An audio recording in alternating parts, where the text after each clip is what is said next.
Hello friends, कैसे हो। तो आज की इस वीडियो में हम लोग जो है पॉलिटेक्निक ग्रुप के 5 का क्वेश्चन पेपर सॉल्व करने वाले हैं। और ये जो है 2023 का क्वेश्चन पेपर है, ठीक है। तो यहाँ से जो है हम लोग फिजिक्स का पोर्शन उठाए हैं और आपको जो है physics, chemistry, math and computer science, इन चारों सब्जेक्ट का जो है एक एक करके हम लोग जो है वीडियो प्रोवाइड करेंगे। तो अगर आपको वीडियो अच्छी लगेगी तो प्लीज़ लाइक करिएगा एंड हमारे चैनल को सब्सक्राइब कीजिएगा, ठीक है, ऐसे और वीडियो पाने के लिए। तो ये जो है 2023 का सेट आप लोगों को सॉल्व करना है। सबसे पहला क्वेश्चन है फिजिक्स का। एक रेलगाड़ी 11 मीटर पर सेकंड के वेग से चलती है। ब्रेक लगाने पर रेलगाड़ी 121 मीटर चलकर रुक जाती है। विरामावस्था में आने में समय लगेगा। हम लोगों से जो है टाइम यहाँ पे पूछा जा रहा है और यहाँ पे दिया हुआ है 11 मीटर प्रति सेकंड के वेग से चल रही है, यानी कि जो यू है, क्योंकि ये प्रारंभिक वेग जो है इसका 11 मीटर प्रति सेकंड दिया है। तो 11 मीटर प्रति सेकंड जो है इसका प्रारंभिक वेग दिया है। ब्रेक लगाने पर रेलगाड़ी जो है रुक रही है, तो यानी कि जो अंतिम वेग है वो 0 हो जा रहा है, ठीक है। और यहाँ पे जो है ये दिया गया है कि ब्रेक लगाने पर रेलगाड़ी 121 मीटर चलकर रुक जाती है, यानी टोटल जो ये डिस्टेंस तय कर रही है एस जो है वो क्या है 121 मीटर, ठीक है। अब हम लोग जो है यहाँ से जितने भी हमको यहाँ से चीज़ें दी हुई हैं इन सभी चीज़ों का हम लोग यूज करेंगे और अपना जो है वैल्यू फाइंड करेंगे टी को। हम लोग यहाँ से जान रहे हैं कि वी स्क्वायर जो है एक फार्मूला होता है, वी स्क्वायर बराबर यू स्क्वायर प्लस 2AS। यहाँ से आपको ऑप्शन भी दिया जाएगा, तो बस आपको जो है फार्मूला पता होना चाहिए, बस आप इजीली जो है क्वेश्चन को सॉल्व कर पाएंगे। तो यहाँ से हम लोगों को जो है ये न्यूटन का जो है सेकंड लॉ है।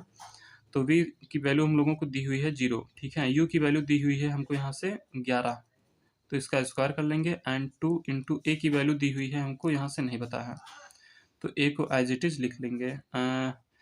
एस की वैल्यू दी हुई है 121 मीटर, तो यहाँ से डॉट 121 यहाँ से लिख लिया, ठीक है। अब इसको हम सॉल्व करेंगे एंड आंसर अपना फाइंड करेंगे। 0 बराबर 121 हो जाएगा, प्लस इसका मल्टीप्लाई जो है 121 इंटू 2, 2 1 जा 2, 2 2 जा 4 एंड 2 1 जा 2, 242 ए, ठीक है। अब हम लोग जो है यहाँ से वैल्यू को ट्रांसफर कर लेते हैं। 121 माइनस का आ जाएगा equal to 242 A. Equal to हम लोग यहाँ से फाइंड कर पाएंगे -121 अपान में 242, ठीक है। 2 बार जाएगा 1/2 -1/2, ठीक है।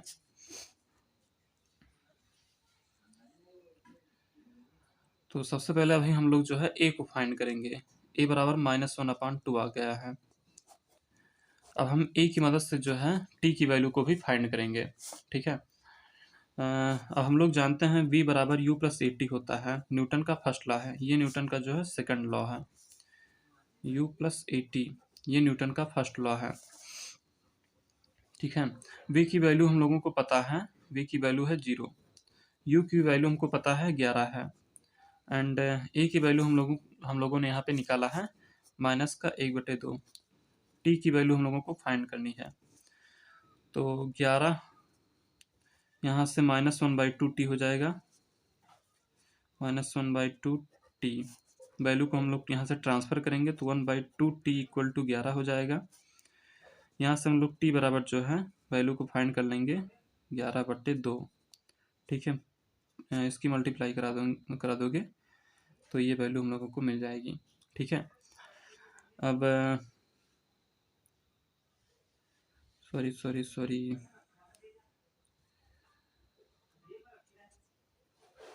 सॉरी हम लोगों ने जो है यहाँ पे गलती किया है। जब यहाँ पे टी की वैल्यू आप निकालोगे तो यहाँ पे क्रॉस मल्टीप्लाई करोगे, ठीक है। तो टी बराबर 22 हो जाएगा, 22 सेकंड।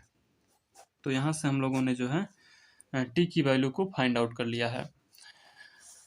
तो ये आप जो है इस प्रकार से आपका ऑप्शन नंबर डी मिल जाएगा और ऑप्शन इसको आप लोग जो है टिक कर देंगे। तो एक क्वेश्चन हम लोगों ने सॉल्व कर दिया है। अब हम लोग बढ़ेंगे अपने नेक्स्ट क्वेश्चन की ओर। सेकंड क्वेश्चन आप लोगों का दिखाया जाता है यहाँ से। एक एथलीट विजय रेखा पार करने के तुरंत बाद निम्न कारण से नहीं रुकता है। जैसे कि आप फिजिक्स को पढ़े होंगे, तो जो गति वाला जो चैप्टर था आपका, वहाँ पे आपने एक एक चीज़ पढ़े होंगे आप, जो है जड़त्व। जड़त्व क्या होता है? जड़त्व मतलब होता है कि अगर जो कोई वस्तु विराम में है तो अपने पोजीशन पे जो है चेंजिंग नहीं लाता है।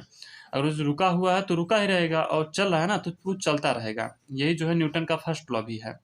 जड़त्व के नियम को न्यूटन का फर्स्ट लॉ जो न्यूटन का फर्स्ट लॉ है वो जड़त्व का नियम कहलाता है, ठीक है। यानी कोई वस्तु चल रही है तो चलती रहेगी, रुकी है तो रुकी रहेगी, मतलब वो अपनी पोजीशन को तब तक नहीं बदलती है जब तक उस पर एक्सटर्नल कोई फोर्स ना लगे, और जड़त्व से जब ज़्यादा फोर्स लग जाएगा तब वो जो है अपनी पोजीशन को चेंज करेगी। तो गति का अगर जो कोई एथलीट है, कोई जो है खिलाड़ी है, वो विजय रेखा मतलब जो विजय प्राप्त होता है तो उसको पार करने के तुरंत बाद नहीं रुकते हैं। जब जानते हैं, आप लोग देखे होंगे, जब वो लोग एथलीट लोग दौड़ते हैं तो क्रॉसिंग पॉइंट पे भी जो है नहीं रुकते, तब भी चलते रहते हैं, बल्कि वहाँ पे रुक जाना चाहिए। क्यों ऐसा इसलिए होता है? क्योंकि उनकी जो है वो गति की अवस्था में रहते हैं, ठीक है। तो गति की अवस्था में रहने की वजह से उनकी अपने आप को तुरंत रोक नहीं पाते हैं, तो उन जड़त्व के कारण जो है गति का जड़त्व होता है उनके पास। तो इस प्रकार से हम लोग जो है सेकंड क्वेश्चन भी कर लिए हैं, ठीक है। अभी आपका जो है नेक्स्ट क्वेश्चन है, गुरुत्वाकर्षण का नियम गुरुत्वाकर्षण बल देता है। तो गुरुत्वाकर्षण बल जानते होंगे, आपने पढ़ा होगा गुरुत्वाकर्षण। क्या गुरुत्वाकर्षण बल जो है केवल पृथ्वी और बिंदु द्रव्यमान के बीच लगता है, यानी कि केवल जो है पृथ्वी और पृथ्वी के आसपास जो है कोई वस्तु है तो केवल पृथ्वी, अर्थ और उस वस्तु के ही बीच में लगता है, या फिर केवल पृथ्वी और सूर्य के बीच लगता है? क्या जो है पृथ्वी एंड सन के बीच लगता है ग्रेविटेशनल फोर्स? या फिर कोई भी दो पिंड जिनका कुछ द्रव्यमान हो? तो हम लोगों ने पढ़ा है, कोई भी दो पिंड हो, कोई भी दो मास, कोई भी दो जो है कोई भी दो पिंड हो जिनमें कोई मास हो, कुछ मास होनी चाहिए उनमें, ठीक है। कोई भी दो ऑब्जेक्ट ले सकते हैं, एक ऑब्जेक्ट मान लीजिए फर्स्ट हो गया, एक ऑब्जेक्ट सेकंड हो गया, इनमें कुछ मास है। ओके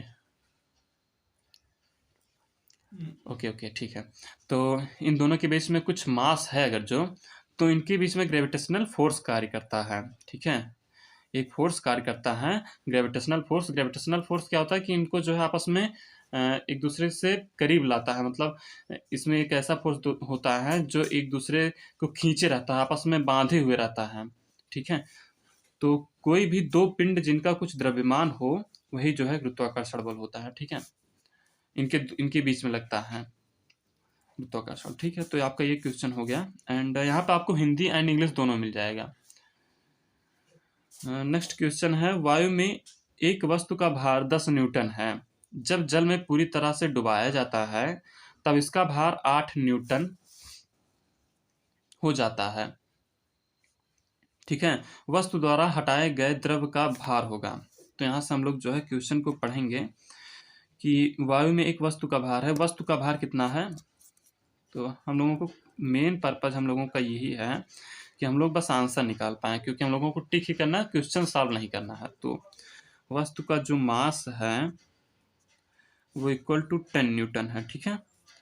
और जब इसको जल में डुबाया जाता है तब इसका भार 8 न्यूटन हो जाता है, घट के जो है 8 न्यूटन हो जाता है, ठीक है।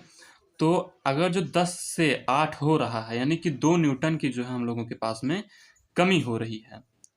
तो आप लोग ये भी जानते होंगे कि अगर जो कोई वस्तु को डुबाया जाता है किसी चीज़ में, मतलब किसी भी द्रव में, अगर जो कोई वस्तु डुबाया जाता है तो वह उतना ही जो है जो द्रव होता है उतना ही द्रव डिस्प्लेसमेंट करेगा, यानी उतना ही। अगर जो फुल भरा हुआ है तो हम लोग यहाँ पे फुल भरा ही द्रव मानेंगे, ठीक है। यानी कि जो पूरा फुल द्रव भरा हुआ है तो उतने ही पोर्शन जल को वो बाहर निकालेगा जितना कि उसका भार होता है, ठीक है।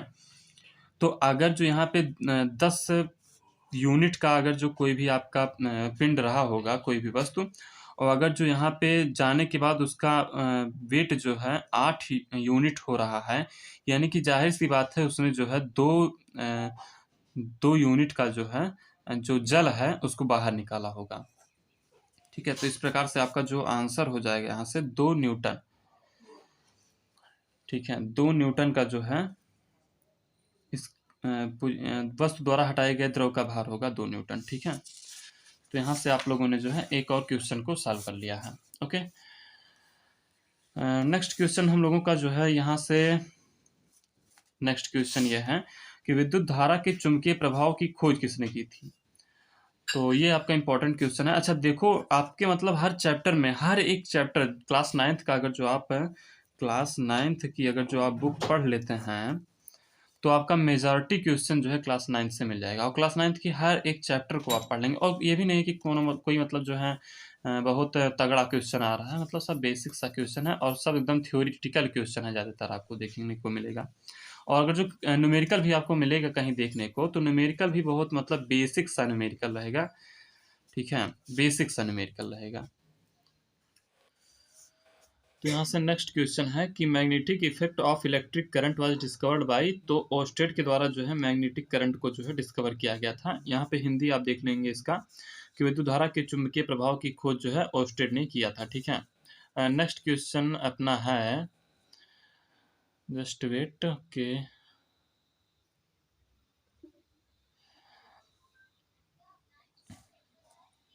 Bifocal lens are required to correct, ठीक है, यानी कि इसमें से जो है निम्न दोष को दूर करने के लिए द्विफोकस लेंस का प्रयोग करते हैं। तो आप जानते होंगे कि द्विफोकस लेंस को प्रयोग किस लिए करते हैं, तो जरा दृष्टि दोष को दूर करने के लिए जो है द्विफोकसी लेंस का प्रयोग करते हैं। क्लास 10th का टॉपिक है, ठीक है।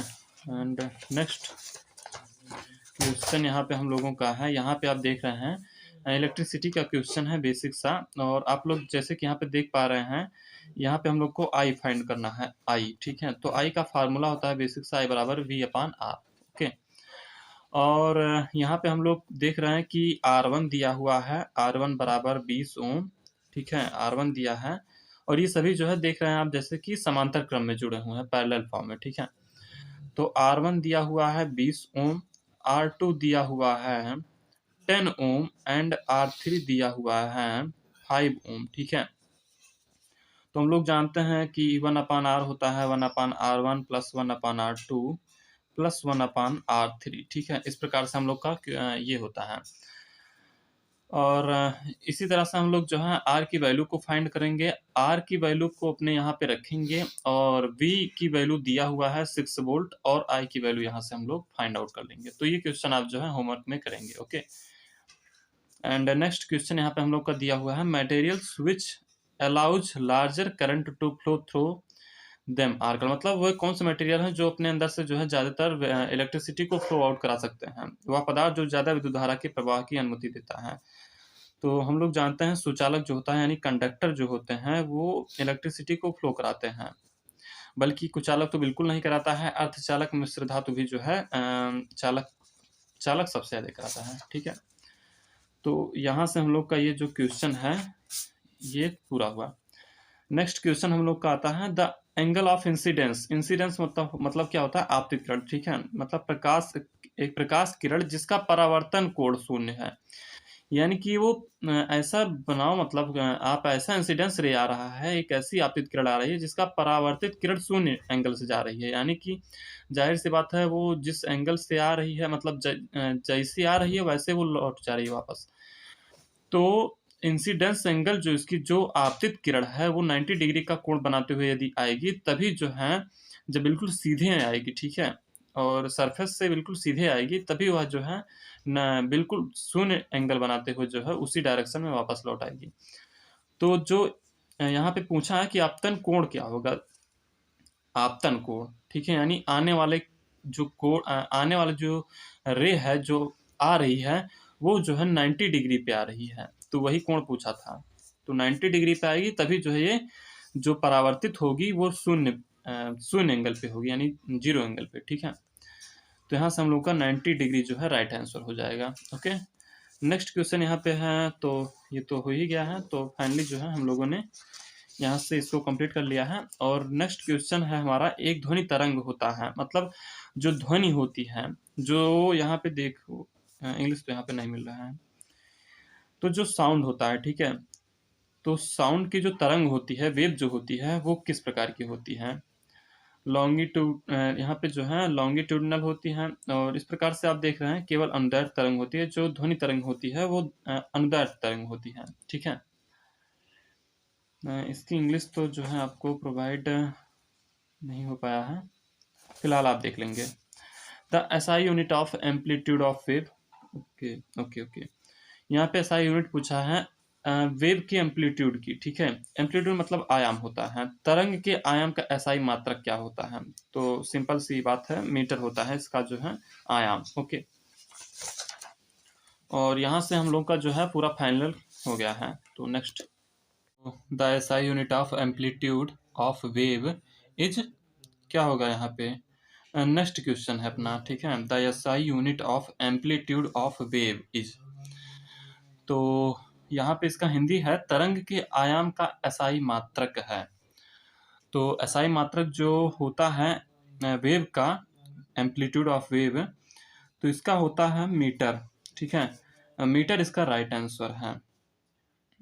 एक बार फिर से, the SI unit of amplitude of wave is, तो इसका जो है एसआई यूनिट होता है मीटर। ओके, तो यहाँ से हम लोगों ने जो है सबसे लास्ट क्वेश्चन की ओर जो है हम लोग आगे बढ़ रहे हैं। अब लास्ट क्वेश्चन करने वाले हैं।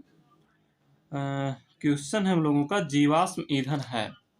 तो जीवाश्म ईंधन, जीवाश्म को इंग्लिश में हम लोग बोलते हैं fossils. 1 minute just. Okay, fossils, fossils क्या होता है? तो फोसिल्स जीवाश्म होते हैं जो जीव मर जाते हैं। तो 1 मिनट, मरे हुए जीव का जो अंश होता है, ठीक है, जो उनका शेष बचता है मरे हुए जीवों का, तो उसे ही हम लोग जो है फोसिल्स बोलते हैं या जीवाश्म बोलते हैं। तो जब हम लोग की डेथ हो जाती है, फिर जब जो जानवर होते हैं, चिड़िया पंछी होते हैं, पशु होते हैं, तो ये जब मर जाते हैं तो इनको जो है, मतलब हम लोगों की अपने की बात नहीं कर रहे हैं, चलो ठीक है, मतलब जो जानवर होते हैं, तो ये लोग जब मर जाते हैं तो कीड़े मकोड़े जो है, जो इनको ऐसे ही मिट्टी में दफना दिया जाता है। तो जो छोटे छोटे कीड़े होते हैं, जीवाश्म जो जीव हो, मतलब बैक्टीरिया जो होते हैं, ये सब जो है इनको क्या करते हैं, इनको खा लेते हैं, ठीक है। थोड़ा थोड़ा करके सब लोग जो है इनको खाते हैं।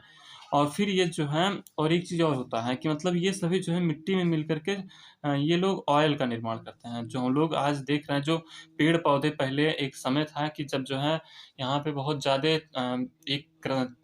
वो आया था, बिल्कुल क्या बोलते हैं, पूरी पृथ्वी जो है उलट पलट गई थी, और उसमें जो है कई सारे पेड़ पौधे जो है दब गए थे, कई सारे जीव जंतु मर गए थे। तो वहाँ से जो है जो ये पेड़ पौधे दब गए थे, तो हजारों सालों बाद जो है ये तेल के रूप में जो है, या फिर आप देखते हैं कोयला निकलता है, तो ये सब जो है यही पेड़ पौधे जो दबे हुए थे, वही जो है कोयले और पेट्रोलियम के रूप में जो है आज हम लोगों को प्राप्त हो रहा है, ठीक है। तो इन्हीं से हम लोग जो है ईंधन प्राप्त करते हैं।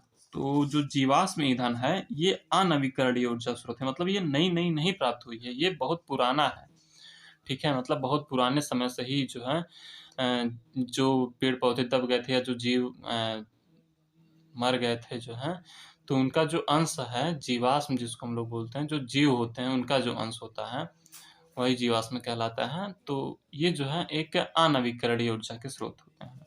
यहाँ से हम लोग का जो लास्ट क्वेश्चन है वो खत्म हो गया, और एक क्वेश्चन और बचता है यहाँ पे कि which process can effectively remove the temporary hardness from water. जो मतलब वाटर होता है, जो जल होता है, इसकी जो कठोरता होती है, अब दो प्रकार की कठोरता होती है जल में। एक होती है अस्थाई कठोरता, अस्थाई कठोरता, और एक होती है आपकी अस्थाई कठोरता, ठीक है। अस्थाई कठोरता, तो आप जल के बारे में भी थोड़ा बहुत पढ़ लेंगे, ओके। क्योंकि जो है, जो अस्थाई कठोर, इसमें पूछ लिया जाता है कि अस्थाई कठोरता को दूर करने की विधि बताइए, अस्थाई कठोरता को दूर करने की विधि बताइए। इसमें जो है ठीक है, तो यहाँ पे अस्थाई कठोरता क्या पूछा है यहाँ पे, which process can effectively remove the temporary hardness from water, मतलब अस्थायी रूप से जो है, क्या बोला है, इफेक्टिवली रूप से जो है हार्डनेस ऑफ फ्रॉम वाटर, जो टेम्परेरी है, यानी अस्थाई कठोरता की जो है हार्डनेस को दूर करने के लिए यहाँ पे कोई विधि बताइए, ठीक है। तो यहाँ पे बॉइलिंग करके जो है हम लोग अस्थाई कठोरता की जो कठोरता होती है, सॉरी, अस्थाई कठोरता जो हम लोग दूर कर सकते हैं H2O की, ठीक है, वाटर की। तो वाटर की जो अस्थायी कठोरता को दूर करने की एक इफ़ेक्टिवली जो प्रोसेस है, एक विधि है, वो है बॉयलिंग। तो बॉयलिंग करके हम लोग जो है इसकी अस्थायी कठोरता को दूर कर सकते हैं। तो ये हम लोगों का जो है कुछ क्वेश्चंस हैं और यहाँ से हम लोग का जो है अपना क्वेश्चन एंड होता है। और अगर आपको वीडियो अच्छी लगी हो और यदि आपको और भी जैसे केमिस्ट्री हो गया, मैथ हो गया, तो इनकी भी वीडियो अगर जो आपको चाहिए तो आप लोग हमको नीचे जो है कमेंट करिएगा। और जो कंप्यूटर साइंस की जहाँ तक बात है, सीएस की, तो उसका जो वीडियो है उसको हमने अपलोड कर दिया है। यहाँ पे आपको 60 क्वेश्चन आपको देखने को मिलेंगे और 60% यानी कि आपका जो है पार्ट सीएस से कवर होता है। 100 क्वेश्चन टोटल रहते हैं जिसमें कि 60 क्वेश्चन आपके जो है सीएस के मिलते हैं। बाकी 40 क्वेश्चन जो है आपके फिजिक्स, केमिस्ट्री, मैथ से मिलते हैं। तो इस तरह से जो है आपका एक इम्पॉर्टेंट जो कंप्यूटर साइंस है, आप क्योंकि कंप्यूटर साइंस सेक्टर में जा रहे हैं, आईटी सेक्टर में आपको जो है अपना करियर बनाना है, ग्रुप K5 का आप फॉर्म भरे हैं, तो फिर सोच विचार के भरे होंगे कि भाई हमको सीएस ब्रांच लेनी है पॉलिटेक्निक में। तो इस प्रकार से आपका जो है इसीलिए आपको एंट्रेंस के माध्यम से ये परखा जाता है कि आप जो है क्या सेकेंड ईयर में डायरेक्ट जाने लायक हैं, क्योंकि जो है ग्रुप K5 या फिर के ग्रुप का जो भी फॉर्म भरते हैं वो लोग डायरेक्ट जो है सेकेंड ईयर में जो है उनका एडमिशन होता है। तो इस प्रकार से हमारा जो है यहाँ से अगर जो आपको मतलब ग्रुप K5 के बारे में और भी नॉलेज चाहिए तो आप जो है हमको कमेंट कीजिएगा, हम आपको अच्छे से बता सकते हैं। इस वीडियो में बस इतना ही, तो मिलेंगे फिर नेक्स्ट वीडियो में। तब तक के लिए बाय बाय, टेक केयर।